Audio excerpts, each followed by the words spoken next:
দেখুন infrared cooker পাওয়ার problem হলে কিভাবে রিপেয়ার করবেন এই ভিডিওতে দেখতে পারবেন। ভিডিও দেখার সময় মোবাইলটাকে ঘুরিয়ে নিন। আমার কাছে একটি ইনফ্রারেড কুকার আসছে। দেখেন এখানে ডিসপ্লেতে আলো দেখা যাচ্ছে এবং কয়েলটা হিট হচ্ছে। এই ইনফ্রারেড কুকারটি পাওয়ারের প্রবলেম ছিল। কিভাবে রিপেয়ার করলাম তা দেখতে ভিডিওতে লাইক দিয়ে শেষ পর্যন্ত দেখুন। দেখুন আমার কাছে একটি ভিশনের ইনফ্রারেড কুকার আসছে রিপেয়ারের জন্য। এর প্রবলেমটি কি আগে আমরা দেখব।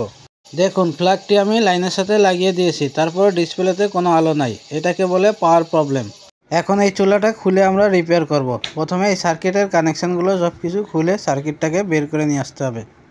আমাদের এখানে ইন্ডাকশান কুকার রিপেয়ারিংয়ের কোর্স করানো হয়। যারা কোর্স করতে আগ্রহী আছেন ভিডিওতে দেওয়া নাম্বারে কল দিয়ে বিস্তারিত জেনে নিতে পারেন।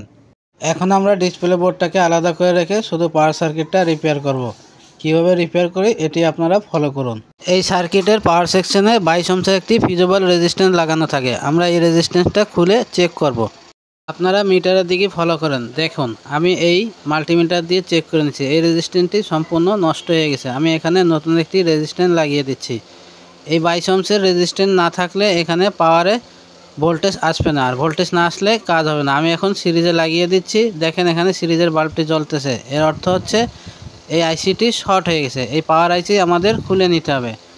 পাওয়ার আইসি শর্ট আছে, সেই জন্য রেজিস্ট্যান্সটি মাইর খেয়ে গেছে। এখানে এই আইসির পরিবর্তে আমি এখানে ভিআইপি 12 পাওয়ার আইসি লাগিয়ে দিব। তো এখানে আমি নতুন একটি আইসি লাগিয়ে দিচ্ছি। এই আইসি লাগানো শেষ। দেখুন এখানে ডিসপ্লেতে আলো চলে আসছে। এখন সব কিছু ঠিকঠাক মতো হচ্ছে।